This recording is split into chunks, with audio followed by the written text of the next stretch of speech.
പാലക്കാടിന്റെ കിഴക്കേയറ്റം വടകരവതി പഞ്ചായത്തിലെ കിണറുവള്ളത്തു നിന്നാണ് ഉറവ് പറ്റിയ ഈ കുളത്തിന്റെ ദൃശ്യങ്ങൾ പകർത്തിയത്.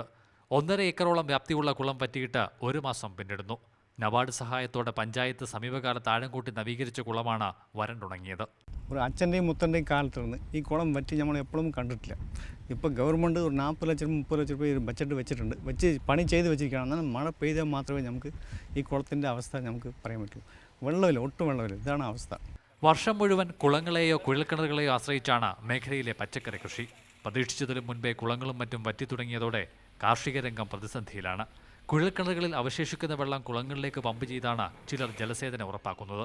ഒരു 3-4 മഴയാണ് ശരിക്കും കാര്യമായിട്ട് പെയ്തിട്ടുള്ളൂ. കിണറ്റിലാണെങ്കിൽ വെള്ളം തീരെ ഇല്ല.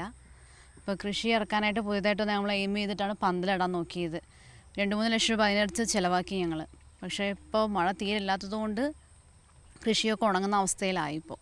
ജില്ലയിൽ ഏറ്റവും അധികം പച്ചക്കറി കൃഷിയുള്ള കിഴക്കൻ മേഖലയിലെ വരൾച്ച ഉൽപ്പാദനത്തെ ബാധിക്കുകയും അത് വിലവർധനയ്ക്ക് കാരണമാവുകയും ചെയ്യുമെന്നാണ് വിദഗ്ധാഭിപ്രായം. മാതൃഭൂമി ന്യൂസ്, പാലക്കാട്.